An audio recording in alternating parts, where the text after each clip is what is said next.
Hello and good morning, everyone, and good afternoon if it's the afternoon where you are. On behalf of Project Transformation and the entire network of chapters, I want to personally welcome you to this Connection and Conviction webinar. My name is Chelsea Jones, and I have the pleasure and the honor of serving as the Program Director for PT Central Texas in Fort Worth.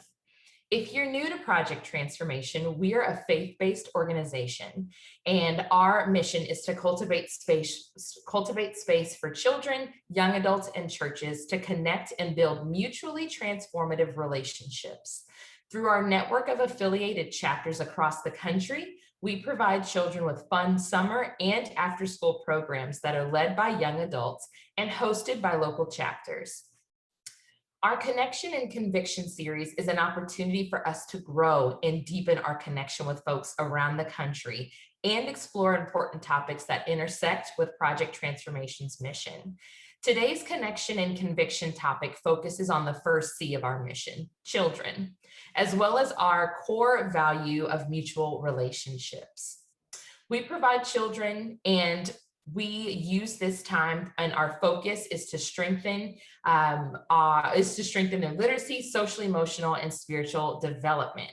But the heart of our work is in nurturing loving relationships that empower children to achieve their God-given potential. So we are really excited to dive deeper into this topic of why building developmental relationships with kids matters so much, especially as children continue to cope with the trauma and disruption that has been caused by this pandemic. But before I introduce our speaker, we'd like to begin with a word of prayer. And I am honored to invite one of our alumni from PT Rio, Texas, to lead us in prayer, Chandler Sanders. Chandler served with PT Rio, Texas, the summer of 2018, and is the founding and lead pastor of Epic Church in Charlotte. Pastor Sanders, would you please lead us in an opening prayer? Let us pray. God, as we gather here in the harbor of your safety, God, we thank you for fellowship. God, we thank you for our PT family. God, as we discuss connection and as we discuss relationships, God, we ask that you would strengthen us, restore us, oh God, inspire us with your love. Lord, would you fill us with your peace so that as we journey onward, we would pour out your love and grace to others as we pour out our love and grace to children. God, we ask that our souls would catch the wind of your spirit so that we would take your promise to all the earth and to all around the world. And it is in Jesus' name we pray. Amen. Thank you, Chandler. Well, y'all, I am thrilled to introduce our guest speaker today, Dr. Kent Pekel. Kent is an educational leader who has worked at the school, district, state, federal, and university levels. And throughout his diverse career, he has sought to bridge research, practice, and policy to help young people from marginalized communities learn and thrive. Kent is currently president and CEO of Search Institute, an internationally recognized not-for-profit organization that conducts applied research and develops practical resources that enhance the capacity of schools, youth programs, and other organizations that help young people become and be their best selves. And among other recent recognition, in 2018, Search Institute received the award for organizational excellence in research and programming for youth from the Society for Research on Adolescence.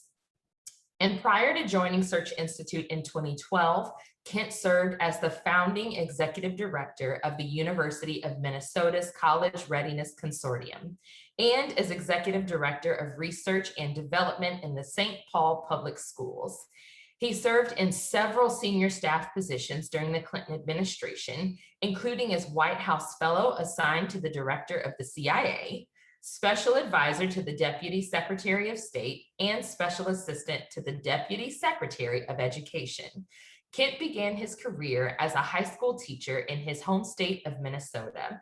He holds a BA in East Asian Studies from Yale University, a master's in education from Harvard University, and a doctorate in education from the University of Minnesota. We've invited Kent to share some remarks on why healthy mutual relationships are vital resources in young people's development, especially following a year of such social isolation. Following his remarks, we'll host a follow-up interview and Q&A, so please use the Q&A button to submit your questions to Kent. The Q&A will be moderated by Dr. Julie Wilkie, who is Project Transformation National's Director of Curriculum and Instruction. In addition to being an alum of Project Transformation North Texas, Julie brings a background in teaching and writing curriculum, and she has her master's and a doctorate in educational leadership from Southwestern College. So let's get started. Kent, we are so glad to have you with us today, and we look forward to what you have to share with us. Wow, thank you so much, Chelsea, for that amazing introduction. I was really, really honored when I was asked to join this occasion because I love Project Transformation. I've been following the work for a number of years, and I know that work is already doing extraordinary things for kids and communities and congregations in a number of cities across the country. I'll just be honest, I think you're on the verge of breakthroughs on behalf of kids that are going to be amazing. So we at Search Institute are big fans of your work. And then also, it's so exciting to see some of the other folks who are there. We have done some deep work in San Antonio, and I'm seeing colleagues from Excel Beyond the Bell down there and Northside ISD in San Antonio. So this is really, really exciting. I'm from a research organization, so you would expect me to inflict a little bit of data on you, but this isn't going to be too painful. It's going to be just a little bit of a tour through what we're learning through our applied research on developmental relationships. Very briefly about Search Institute, we are a nonprofit. We're based geographically in Minneapolis, Minnesota, where I am now, but we have staff around the country, and our work is not just around the United States, but increasingly around the world. We're probably best known for research on what we call the developmental assets in young people's lives. Those were 20 factors that are inside the kid and 20 factors that are in the environment that really promote youth development and thriving. When I got to Search Institute 9 years ago, the question was, how do we build on that legacy, but also contribute something new? And long story short, we concluded that the single best thing we could do is delve deep into that one thing through which everything else that kids need to have happen in their lives can be enriched and accelerated and enhanced. And that is what we call developmental relationships. So now, if technology doesn't fail me, I'm going to share my screen and jump in with a brief tour through some of our work.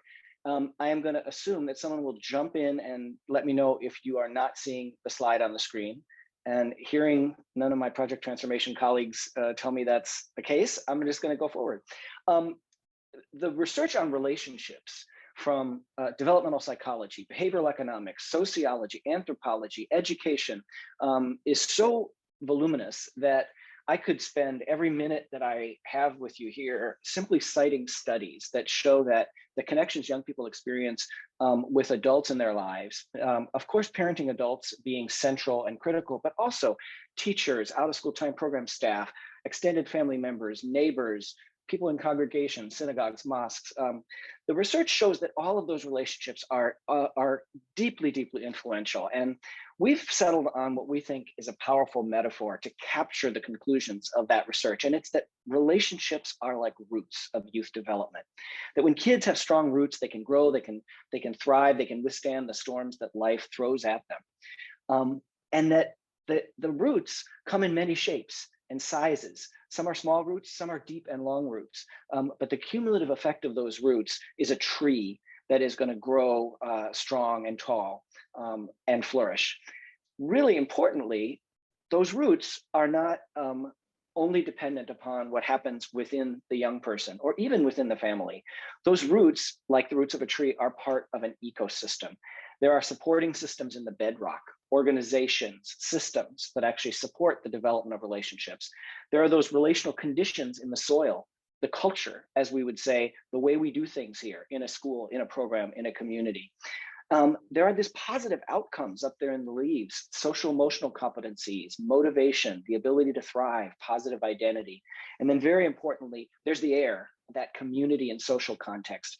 And we don't have that much time today, so we're just going to dig into what we're learning about what's in those roots, but it's very important to have this broader picture of the ecology of development through which kids develop those really, really strong roots.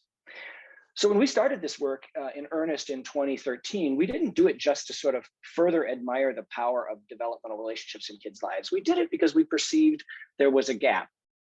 And the gap in relationships, at least in our work to date, is not necessarily the gap that we might think of when we think of the term achievement gap, which we've come to know over recent decades in schools. The gap in the space of relationships is more between what the science tells us we should do and, frankly, what most of us who are working with kids or raising kids want to do and what we really do in practice.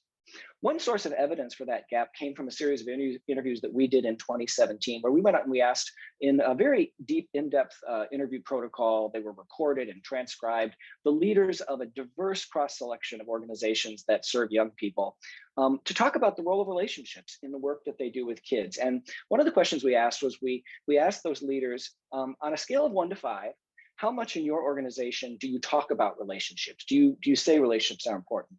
And then they ranked their organization, 5 for a lot. We talk about it all the time. We really believe it. 1, we almost never talk about it. But then we also asked, please rank your organization 1 to 5 in how much you invest in relationships. Do you give staff or volunteers professional development or training on relationships? Do you make dedicated time for relationships? When you either have to cut the budget or when you get some additional money, do you invest in relationships? Are relationships in your mission statement, your vision statement, your logic model, if you have one? Do you have any data on relationships? Do you provide people who work directly with kids with any practical tools for building relationships?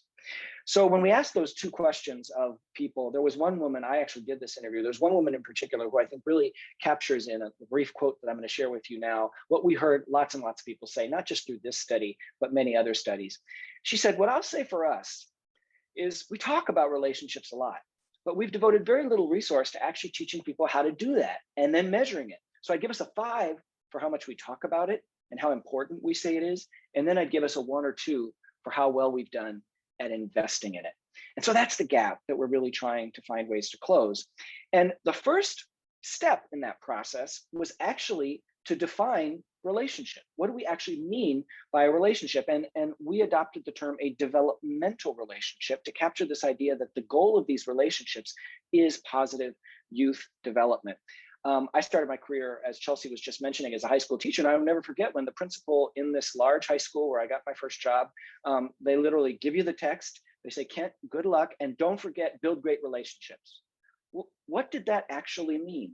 It has something to do about human connection, but what are the relationships kids really need to be and become their best self? So the first thing we did was develop essentially a working hypothesis about what a developmental relationship is. And it's right there on the screen. Developmental relationships, or DRs, as we abbreviate it, are close connections through which young people discover who they are, gain abilities to shape their own lives, and learn how to interact with and contribute to the world around them. Now, I don't need to tell you how many PhDs sat around and parsed that to get it into one single sentence.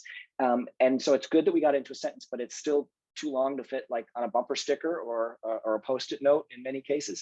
And so you can actually translate that definition into 3 things. A developmental relationship develops positive identity, it develops agency, and it develops a connection to community.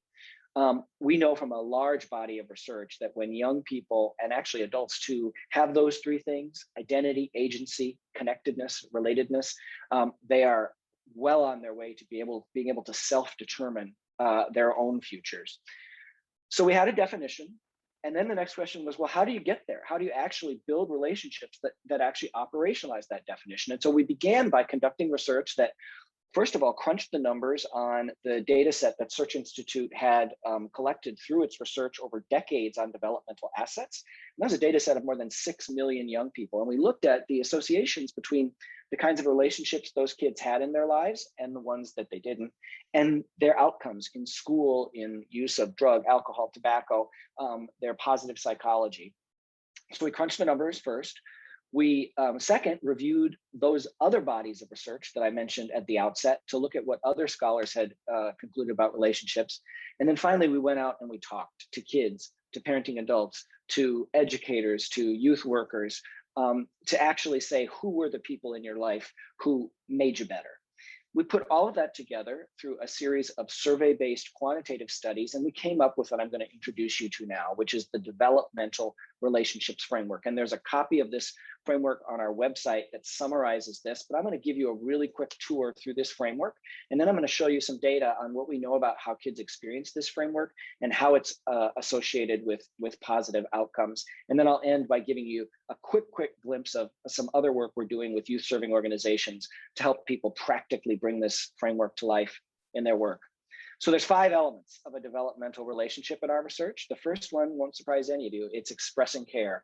The old saying that people don't care what you know until they know that you care is emphatically being proven true in our research. But if the goal is a developmental relationship, so a relationship that sort of takes a kid from here to there, not just a sense of connection, caring is necessary but not sufficient, which is one reason why, generally speaking, at Search Institute, we don't use the term caring adult, even though that's a very familiar and correct way to describe what we're all trying to be, because it really doesn't capture some of these other critical nutrients in relationships for kids.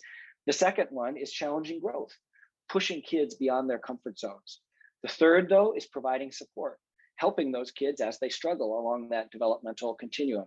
Fourth is sharing power, giving kids voice and choice. And the fifth is expanding possibilities, introducing them to new people, new places, new ideas. Now, under each of these 5 are very specific actions that our research shows come together to create those 5 key elements. And I know I'm moving quickly here, but I'm just going to give you a quick overview of those actions that make up each of these 5 elements. The first, actually, I take it back. I'm actually not going to do that in the interest of time here. So false advertising. Those actions are on our website, and they will break down those 5 elements into more discrete component parts. And maybe when we finish here and we're on the chat, I can even put a copy of that framework in the chat, or I'm sure that we can find it, share it. So moving from the 5 elements, let me tell you a little bit about what we're learning about how young people experience these relationships. Here, this is from a data set of 14,000 kids, older elementary school, middle school, and high school. And it was taken in 2019, right before the pandemic broke out. And it was reflective of 3 environments in which kids have relationship. It was taken in schools. The data was collected also in what we call student support programs, which are nonprofits that work in schools, like communities in schools or City Year, or their college access programs. And the third were out of school time programs. So those are the 3 environments in which this data comes from. So you can see there, 46% of the kids in this large national data set, 14,000 adolescents, said, I'm experiencing relationships that really are characterized by those 5 key elements. I get caring, I get challenge, I get support, I get sharing power, and I get expanding possibility. 44% were in the moderate range, which really in non-researchy terms kind of translates to just okay. And especially if you're at the bottom of that moderate range, there's a lot of room for improvement in how kids experience those relationships. And then finally, you can see 10% of the kids told us, I don't experience those 5 elements at all with my teacher, student support program staff, or out of school time program staff. And on one hand, you could say, well, 10% is not a majority. That's not that much. That's pretty good. But when you think about any group, whether it's 10% of the kids in your class or your group, or if you extrapolate across a large area, that's still a lot of kids. Here in Minnesota, where I'm sitting now, there are 900,000 K-12 students. That means if this data is reflective of our state, 90,000 kids are not experiencing developmental relationships at any significant level in their schools or programs. So that's a big macro snapshot. Here's how the elements of the framework broke down in that data set. The element that kids reported experiencing the most is challenging growth.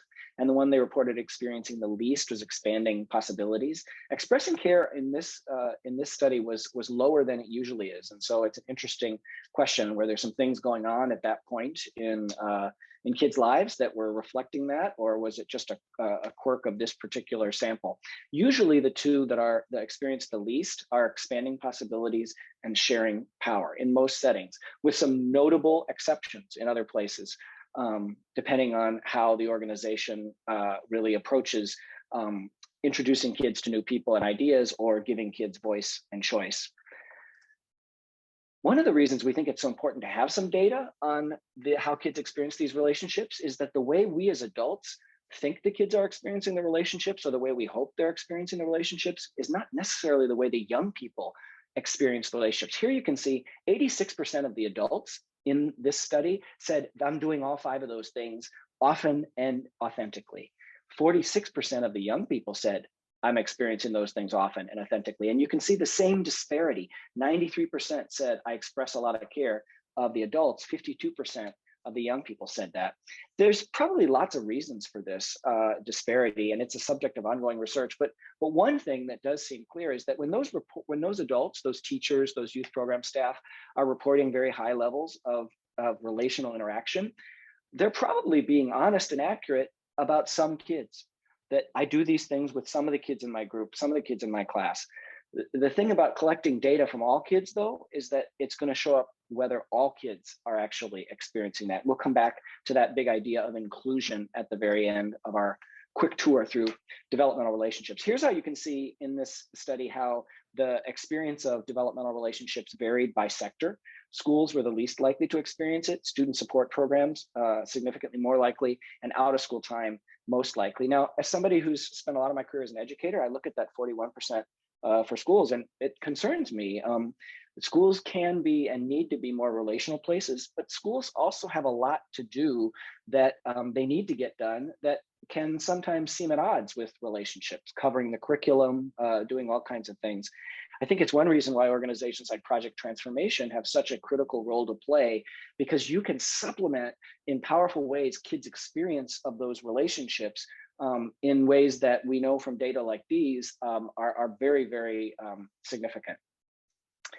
Kids are much more likely to experience developmental relationships in elementary school for many different reasons, partly their developmental stage, also partly because most of them still stay with the same teacher or a limited number of teachers all day, with a significant precipitous decline toward high school. The real big problem with that, though, is that the science is clear. Young people need developmental relationships in older adolescence just as much as they do when they're little. It's very different, but they still need those connections. And we know that we've got some real work to do with our older adolescents. Interestingly, this slide shows that some of our youth of color are more likely to experience those developmental relationships with school and program staff than the white kids, though we also see our indigenous youth in this sample were unfortunately really low. This is something that we're really beginning to dig into and are excited to learn from. Is it that those Black, Asian, Latinx youth are getting more relational connectedness in schools and programs? Is it also perhaps that they appreciate relationships more than some of the folks from my particular culture? So the big takeaway is once again, lines of race and culture matter a lot in this space as they do in so many other areas of society. But we're trying to approach this from a strengths-based positive perspective as we begin to dig into this. We've just received funding to do a major review of our framework to really test and enhance its cultural responsiveness, to really differentiate, for instance, in how cultures express care. Caring matters for all kids, but caring can be expressed in different ways. And so we're super excited as a nonprofit to have just gotten that funding to begin to go deeper into this issue that I'm sharing. Two final slides here. I know I've been hitting you with lots of data. This is the association between kids who experience strong developmental relationships and some of really critical social emotional competencies, being able to self-manage yourself, self-control, build relationships, make good decisions, be aware of the people around you, and be self-aware. And you can see that all of those associations are statistically significant. Does it mean the good relationships necessarily cause the positive skill development? We can't prove that yet, but we'll get there in the kind of research, which, as some of you may know, involves experimental studies that we're in the planning stages of now, because we do want to prove causation and not just correlation, that when we build these relationships, we improve the outcomes. We also did a longitudinal study of teacher-student relationships, and what we saw there was the stronger those developmental relationships between teachers and students, they were significantly more motivated to work hard in school, not just to get good grades, but also to improve themselves and their lives. So all of that is kind of why it matters and how we define it. And let me just give you two quick examples. and then we'll conclude of some of what we're learning from the practical. How do you actually take that framework, the 5 elements, and bake it into what you're doing for kids? There's 2 key mindsets that have emerged from our work and 2 key types of tools. The 2 key mindsets are intentionality and inclusion. And I'll explain in just a second of why they actually need to go together. But briefly, first, let me define each of them. You can probably already guess what I'm going to say, but intentionality is you don't just expect the relationship to happen because you have a great book to read with a kid, or you have a good curriculum, or you're great at teaching swimming, or you're really passionate about introducing kids to environmental awareness. Those are all program settings that we've done work in. You actually see the relationship as a thing, as something that is as important as the content of what you're doing. And by intentionality, it really means that you're thinking about relationships before, during, and after your work with kids. Before, meaning I plan ahead for relationships. When I'm planning the schedule and I'm planning the curriculum, I'm like, how am I going to build relationships? During, when you're with kids, especially if you are in a difficult situation with a kid, you are conscious of the fact that I need to nurture this relationship. If I rupture the relationship, I'm back to nowhere with that kid. And then finally, afterward, you reflect on relationships. You have a kind of a continuous improvement mentality. Can I actually, what can I do better? So that's intentionality. Inclusion is I'm doing it with all of the kids in my group, in my class that are connected to me, especially across lines of difference, whatever those lines of difference might be. And the reason that we've said inclusion and intentionality are 2 key mindsets is because we actually see some practitioners who are one, but not the other. We see some who are super, super intentional about relationships, but they do it with some kids. Maybe it's the kids who need the relationship the most, who are struggling the most, or maybe it's the kids that they're most personally comfortable with, who are most similar to them in terms of gender, culture, socioeconomic background, whatever it might be, interests.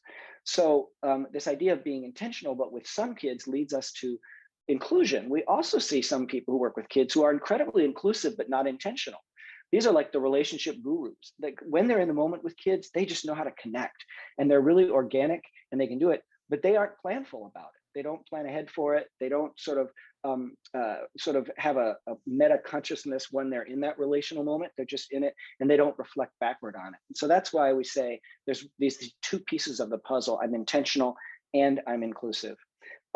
And then even more practically, there's 2 types of tools that we're finding organizations need to adopt. And by tool, we really just mean a way of doing things. The first are what we call relationship building approaches. And the second are what we call relationship building activities, approaches and activities. A relationship building approach is just a relational technique that you integrate into the work you're doing with young people. So like I know in Project Transformation, there's a lot of reading with kids or working with kids on texts.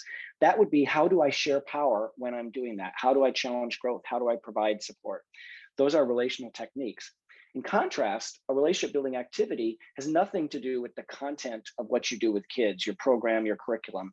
It's actually a structured experience to get to know the young person for who they are outside the context of your program. What are their interests? What are their challenges, and also hopefully that you share some of your own who you are as the adult working with the kid. The goal of a relationship building approach is to make the stuff you're doing with kids more highly relational. The goal of a relationship building activity is to strengthen the personal connections outside the context of the school or program. Generally speaking, a relationship building approach can happen anywhere, anytime. A relationship building activity, usually you plan it for like Tuesday at 9 a.m. and we're going to do a gratitude letter, or we're going to do something like that. An example of a relationship building approach is when you're giving a kid an assignment, like to read a book or to do a service project or whatever it is, you actually give them more than one choice so that they have some ownership. It's a powerful share power relationship building approach. A relationship building activity is something that we've built, and it's being used in lots of places, called the 4 S's interview, and it's also on our website. You ask the kid, what are your sparks, your strengths, your struggles, and your supports? Your sparks are the things that are your interests and talents and passions. Your strengths are, of course, your abilities, but not just your abilities, also your values, what you believe in. Your struggles are the things that keep you up at night, that you worry about, and your supports are the people, places, and situations in which you feel most yourself, when you feel safe and good. And you do the 4 S's interview, and you come out of it, generally speaking, with a really wonderful understanding of who that young person is that you can then build on over time. The need for relationship building approaches and relationship building activities can kind of be illustrated by, if you imagine a high school that did a ton of work to create great advisory periods where teachers are getting to know kids and they're dialoguing with kids, and let's just assume it was really good. Not all advisories really are really good, but let's say they did that. But then they did nothing to make what happens in the regular classes more relational. They had kids in desks and rows, and they were basically drill and kill with the teaching.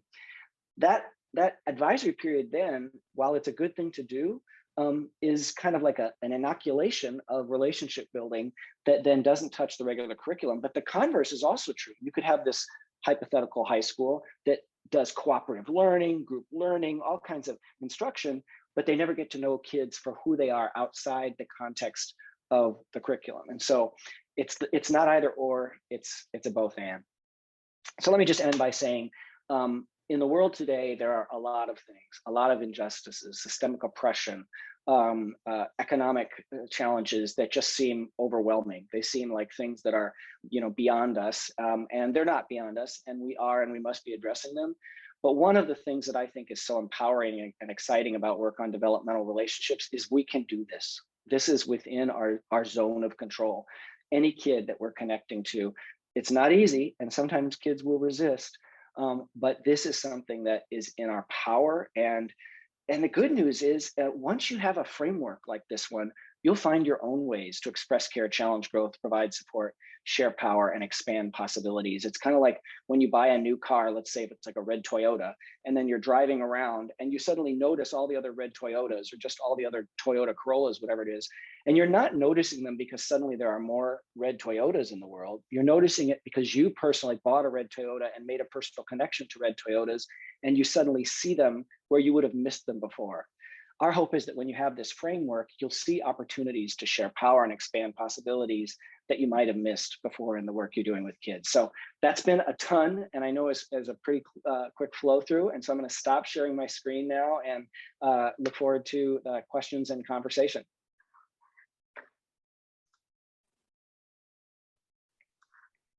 Wow, yes, that was so much great information. My brain is definitely spinning with WAYS project transformation, and I'm sure other organizations can think about how to improve the developmental relationships that we're trying to build with children. So thanks for helping us learn, and I'm excited now just for a time to turn to question and answer. So I want to remind people on the webinar, if you have a question you'd like to ask, stick it in the Q&A and we'll get to as many as we can. So I'm going to start with one of my burning questions. As an educator, I'm sure you've been thinking about our educational system in terms of the pandemic. And we know that the pandemic has kind of shed light on a lot of the things that haven't been working well. So in your opinion, or how can we use those things that we've learned this last year to build an educational system that works for more children, more families, teachers, and schools? That's a huge question. I would love to hear, your thoughts and the thoughts of everybody on the chat, but I know, our time is limited, and there's the challenge of technology. The first answer I'd give is entirely not surprisingly relationships. If we learned anything from the challenge of social distancing, it's how foundational these relational connections are.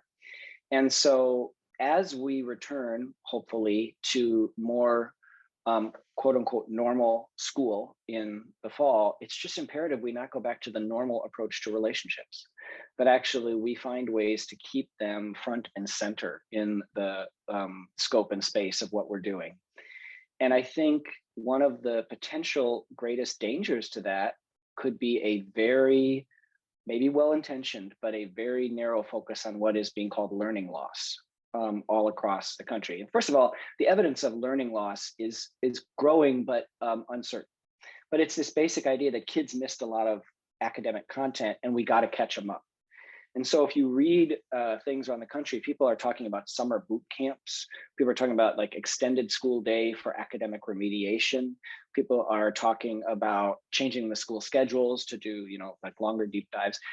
It is true that we need to be highly attentive to the fact that kids did miss learning they might have gotten otherwise. But if we try and do that through kind of a drill and kill approach that is relegating relationships to when we have time, we are going to absolutely miss the moment, because kids are needing and wanting that reconnection with adults and also with peers. And there's going to be a challenge. There's going to be some re-socializing that we're going to have to do for kids. You know, some kids have been staring at screens for a year. Other kids have just not been in school at all. And their desire to return, I think, is going to be questioning. And this might sound like kind of an obvious point. Like, of course, we have to emphasize relationships, but just to use a sort of a somewhat dated, for some of you who are younger, a somewhat dated example, the way things start out when we think everything's going to be very, very balanced and holistic, can be quickly lost as we get into the challenges of implementing anything. It's hard to remember when No Child Left Behind as a national law was created. It not only had Republicans and Democrats like Ted Kennedy supporting it, but nobody was saying, let's do this thing that's going to really narrow the curriculum and that's going to really have kids judged by a test score. But that's what happened over time. And so I think once we get into what is going to be a huge challenge over the summer and next fall, it's going to be a temptation, even though I bet nobody wants it to happen, to just double down on academic content, for instance, and not make space for mental health issues, reconnection. And I think it's just really, really important that the kind of leaders that Project Transformation is connected to are willing to say, no, actually, we have to make space for this kind of reconnection with kids. And that's actually the best way we're going to catch them up in the math, in the reading, in the science, is by reconnecting them to learning in place-based settings. Yeah, that's super helpful. This next question I'm just looking at is right along those lines of mental health, because we know that mental health has been a huge struggle for adults, children, everyone over the past year. And so, and May is Mental Health Month, so it's a great time to be thinking about the needs of so many people right now. So this question is, compared with 2019, the proportion of children's mental health related visits for children aged 5 to 11 and 12 to 17 increased 24% to 31% respectively. So what do children need most this summer and in the future that is different from the ways we've educated children? So very similar to our last question, but specifically for mental health needs. It's a great question. And even though Search Institute has we're multidisciplinary, but our core base is in developmental psychology, we're very cautious about extending our work into a clinical or therapeutic condition in which a kid has necessarily, for instance, undergone trauma or is really undergoing serious mental health stress. And so the first answer to your question is seek the experts, and that we have got to create ways to find funding and increase support for people who do have the expertise to work with kids with serious clinical and mental health challenges. That said, if you sort of thought of it as a pyramid, where there's those kids who do need mental health support from clinicians or from people who have, maybe they're not clinicians, but they have had the kind of mental health training. There's actually increasingly available apps that guide kids through therapeutic interventions tied to mental health. But what I think the research is showing is you just give a kid with mental health challenges an app, it's almost certainly not to be used. But if you have paraprofessionals who know what's in the app and what is going to be happening, they are creating the relational connection and helping the kid begin to utilize that app. So if it's a pyramid and then there's kids up here who need more intensive support, we've got to find the financial and political will to make those supports available, not just within schools, but within, congregations, out of school time, community settings. But I think at the base is developmental relationships. It's what we've been talking about. And we know that is protective for kids who are undergoing mental health challenges, that it promotes resilience. And so I think the work we've been talking about here is part of the solution to these mental health challenges that we've been talking about, but it's not sufficient.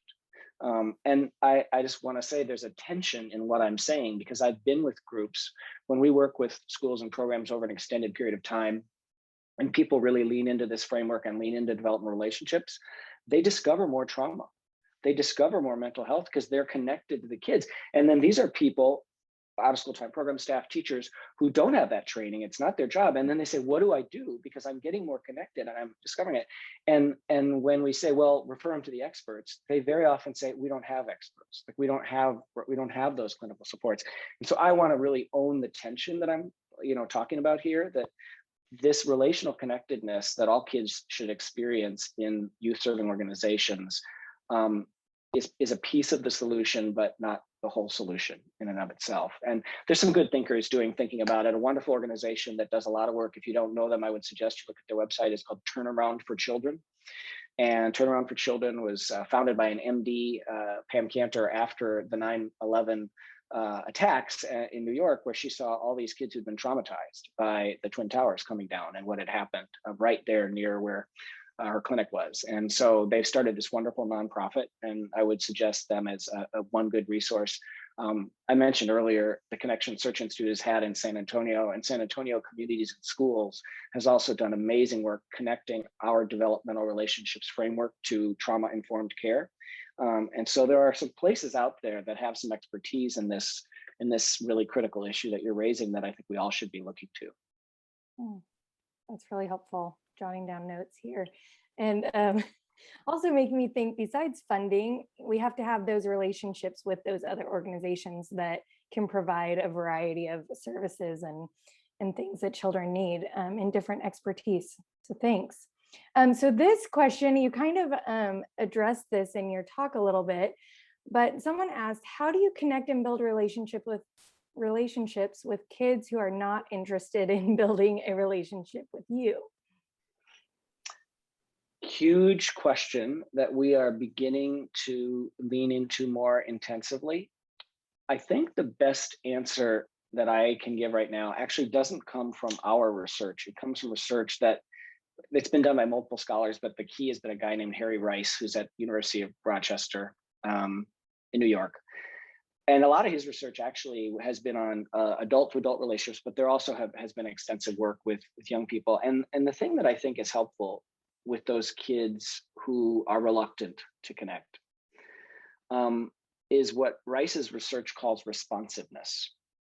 And the three key components of responsiveness in that research are understanding, validation, and caring. Understanding meaning I really see you. I see you for who you are, and actually verbalizing to that kid that you see their interests, their challenges, not just nodding, but really saying, I understand what you're going through. So that's kind of the first piece. Validation is your feelings about what you're going through are right, even though you might know that actually they need to shift over time in the young person's interest. That's what they're feeling. I'm going to validate, or that's what they're experiencing. But understanding and validation need that third piece of caring. And I personally care about that. And that research has shown that when there is that connected sense that you see me, you care about me, you see me, you're not judging me negatively, you understand my experience, and you care about me, it can open the door to the stuff that we're talking about in our framework. Sharing power, expanding possibility, but you do need that kind of, that initial sense of connectedness. And I think the final thing I would say about those kids that who are reluctant to connect, persistence is everything, especially if they're young people who have undergone trauma, or who are growing up in marginalized communities, or who have, experienced, or their families have experienced, systems of oppression. They're going to have a lot of reticence to open up. But if you don't quit, and if you keep going, and if they felt understood and validated and cared about, I think that does begin to, to open the door. For the other final thing I would just say, and this is again kind of a blinding flash of the obvious, but we hear from kids again and again and again and again, it doesn't happen, is being consistent and dependable for those kids. That saying what you do, doing what you say that you're going to do is of paramount importance, because there's so many adults who have not done that in their lives. Some of you may be familiar with a classic psychological experiment called the Marshmallow Test that originated decades ago at a preschool tied to Stanford University with mostly affluent kids. And what they showed was, if you said to a little kid, if you wait 15 minutes and don't eat the marshmallow I'm going to put in front of you, I'll give you 2 marshmallows. And they found that the kids who could wait 15 minutes and didn't eat the marshmallow had all kinds of better outcomes later in school and actually went to college at higher rates. So there was this whole thing, oh my gosh, it's self-control. How do we teach kids not to eat the marshmallow? In recent years, there have been fascinating updated studies done that have shown that if a young person is coming from a background of poverty or deprivation, and you actually do the marshmallow test, they will be understandably much more likely to eat that first marshmallow, because they have had so many experiences of people promising them the second marshmallow that was never given. And so that understanding that it's a rational decision to eat that marshmallow when you have very little expectation of consistency and follow through. There was one study that literally had the kids play a game where they used marbles and they had to play the game, and they said, you're going to get a prize if you actually play the game really correctly. And then half of the kids, they played the game and then they got the prize. The other half of the kids, they played the game and they said, I'm sorry, we're out of prizes. You don't get your prize. Then they did the marshmallow test. The kids who got the promised prize had the classic ratio of 1/3 could wait for the marshmallow, 2/3 could not. The kids who had just experienced an adult breaking a promise ate the marshmallow at much higher percentages. And that was a rational decision for them to do that. So dependability, I think, also needs to be, it needs to be in that formula.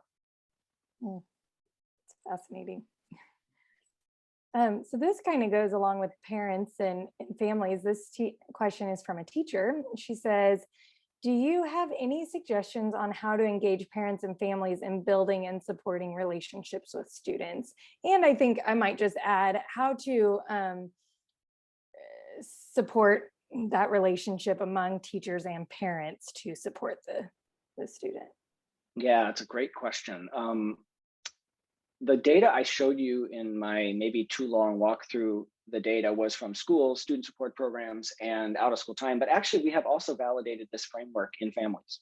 We've shown the same positive outcomes when parents bring these 5 elements into their parenting relationships in families as we have in schools programs. I didn't show you that data, but the connections between family relationships that have these 5 elements and positive youth outcomes are as strong or stronger as they are in those organizational settings. So the framework really works within families. So when you're working with parenting adults, this is absolutely something that you can do. We actually also, just on a slight tangent, but I think it's relevant because of Project Transformation's faith-based mission, we also just finished a qualitative study that found the same value of the framework in faith-based organizations. We studied the use of the framework in Christian churches, Jewish synagogues, and Muslim mosques in several sites across the country. It was not quantitative, it was qualitative, so interviews and focus groups. We are hoping to extend that into quantitative. So there's some early evidence suggesting that this framework will also be useful in building relationships with kids in faith-based settings as well. But back to your question about the family piece, I think that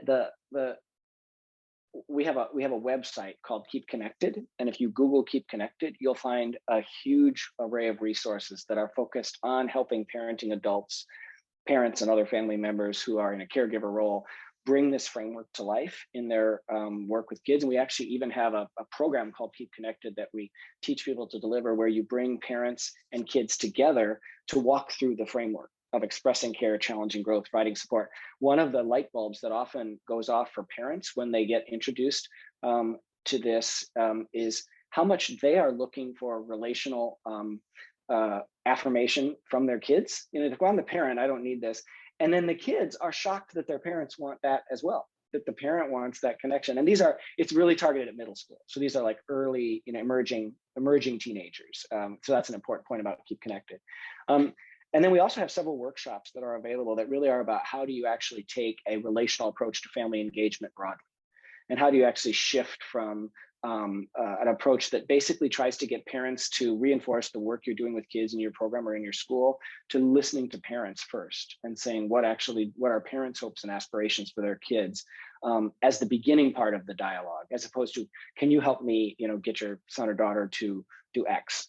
The first is, what are your aspirations for your kid? What can you tell me about your son or daughter? We've actually also had a few places where they've actually taken that 4S's interview that I mentioned we created for staff to use with kids, and they've actually asked parents, what are your child's sparks, strengths, struggles, and supports? Usually they can answer those questions, but sometimes surprisingly parents can't. And so that's a challenging moment, but hopefully it's motivating for them to actually say, I should know my kid's sparks, strengths, struggles, and supports. Interesting. Yeah. Okay, someone wants to hear your thoughts on trauma. So does feeling rotten and alone count as trauma? And then if so, has everyone experienced some trauma? And I guess how do we combat that in different levels of trauma, I think is what this person's getting at. Yeah, this is an area again where I need to be, the limits of both my own expertise and the work that we have. Although we have a vice president for research and practice, a guy named Ben Holtberg, who has both a clinical background and an academic background in the interface between relationships and trauma. So, and Ben's been doing some great webinars on the connections between relationships and trauma. So with that big qualifier and what I'm about to say, no, everything does not count as trauma, but that actually trauma is often more defined by the impact on the young person than the particular nature of the incident. There are certain incidents that get categorized as adverse childhood experiences, or ACEs. And there's a pretty robust body of data, though not necessarily with as diverse a group of kids as I think it would be good, that when you have ACEs in your childhood, death of a parent, unemployment, incarceration, serious illness, it damages your longer term prospects of healthy development and progress. But the trick of defining trauma just by the type of experience that happens to you is that those experiences impact kids in very different ways. The death of a parent, for instance, impacting one young person in a way that knocks them out of a positive developmental trajectory, is not necessarily going to be this experience of another kid who, for whatever reason, maybe partly the relational supports they have in their life, has a different trajectory. So it's really the mix of what are those traumatic experiences and then what is the impact on the young person. And I think that it's an inexact science. And this is, again, where we go back to the need to have, experts and people who can help us really begin to think through the combination of those issues. One of the foremost trauma researchers in the world who has always had a strong emphasis on kids is a guy named Bruce Perry. And he has a huge open resource website, and you can Google him. And he actually just wrote a book with Oprah called What Happened to You? And they chose that title as a contrast to What's Wrong with You, because trying to understand that nature of trauma. And so Perry's work and his center, I'm forgetting the exact name, but if you Google Bruce Perry trauma, you'll find a lot of really good resources that are, I think, good definitional prospects. So that's a very inexact and probably long-winded way of saying, no, not everything is trauma. And we do need to be careful as we describe it, because if we describe everything as trauma, we can really undermine the dedication of scarce resources to the kids who really have undergone trauma. But that there's unlikely to be a hard and fast definition of what is a traumatic incident, because it's the impact of that incident that really is the standard for trauma, as opposed to just having had that terrible thing happen in a kid's life. Mm-hmm, mm-hmm. Yeah, that makes a lot of sense. Well, I'm looking at the time and I can't believe that it is flying by. So we have time for one last question. In one sentence, what would you say to an adult volunteer who's planning on reading either virtually or in person with Project Transformation with kids this summer? What would your advice for them be?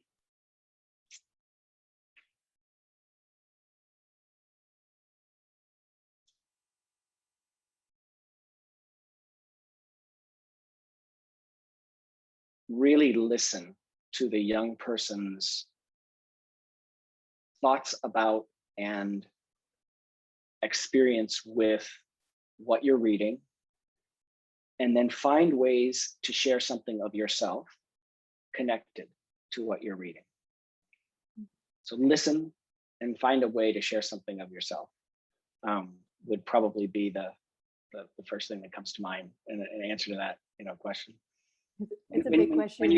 When you share something of yourself, and you have to be a little careful about this because we have to have a appropriate zone of distance when we're working with kids. But when you share something of yourself, it's just like an incredible opportunity for kids.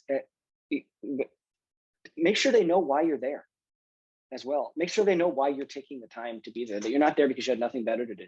Like, you're there because I really care. So they know something about that. So that breaks down your one sentence request, but maybe it's one paragraph now. Yeah, no, that's perfect. I think that's the perfect ending and inspiration for this summer. It's going to be an interesting summer that's different from last summer, but still different from normal, and then beyond into the school year. And so just thank you again so much for your insights, your time. And let's hear again from Chelsea on how to just continue our learning and ways to connect with project transformation. I think I speak for everybody when I first and foremost just say wow. But Kent, thank you so much. And thank you, Julie, for that inspiring discussion. Before we end, I would like to take a few moments to point out a few opportunities for you or anyone who would like to either get more involved with Project Transformation or Search Institute. The first is Search Institute offers a number of professional development workshops focused on developmental relationships and developmental assets. We are sharing a link in the chat for their upcoming workshops. And I can say from personal experience, if you have not done a developmental asset or developmental relationship workshop with Search Institute, please do it. It is phenomenal and it is a game changer. Second, if you work with children or youth and are interested in learning more about measuring developmental relationships or developmental assets, we're also sharing a link to a number of resources and surveys developed by Search Institute. And that link is also going to be placed in the chat. And if you're interested in supporting Project Transformation, all of our chapters are still recruiting young adults for our paid summer service opportunities. And if you know a young adult who would be great at building relationships with kids, please encourage them to apply. There is a link in the chat as well on how to apply for that opportunity. And as we ease back into in-person programming this summer, there are still several ways to serve and support the program this summer by donating books, reading virtually with children, bringing meals, or making a donation to Project Transformation. You'll be receiving a follow-up email with more information about these specific ways to connect with Project Transformation. And finally, we invite you to join us in praying with and for Project Transformation this summer. We'll be sharing a weekly prayer guide each Wednesday this summer to share stories of transformation and ways to stay engaged with PT while also praying for this ministry. And if you'd like to sign up to receive those weekly devotionals, that link is going to be in the chat. And so please take advantage of all of these links. Please take advantage of every opportunity you can to continue to support such amazing organizations like Project Transformation and Search Institute. And so before we end, I would like to offer up a time for us to close in prayer. And I am honored to introduce Ria Williams, who is the Program Director of Project Transformation DC. And so Ria, would you be willing to close us in prayer? Of course. Thank you, Chelsea. Hi, everyone. Thank you again for joining us today. And huge thank you to everyone who worked to put this event together. I'd love to offer up a word of prayer as we exit the space. Let's take a breath together. O God of generations past, present, and future, God that hems us in behind and before, that sees and knows and validates trauma and struggle, God that takes sides, particularly the side of the oppressed, the side that is downtrodden, the side that is ignored or marked unimportant. God that makes space, God that takes up space, God that says we are good, very good. We gather here today reminded that we are relational people. We are created for connection. We are grateful for this time where we can sit together across time zones and state lines to learn about becoming better caretakers. This week began with Mother's Day, and as we come to a close today, may we be mindful of the ways that you mother us. The act of mothering goes far beyond biology, far beyond gender, far beyond age. Your love is so expansive, it extends a warm and gentle invitation to us to nurture and tend to one another, to nurture and tend to ourselves, to nurture and tend to the least of these, and to nurture and tend to small humans, larger humans, and all of us in between. Be near us as we go from here in tenderness. Together we say, Amen.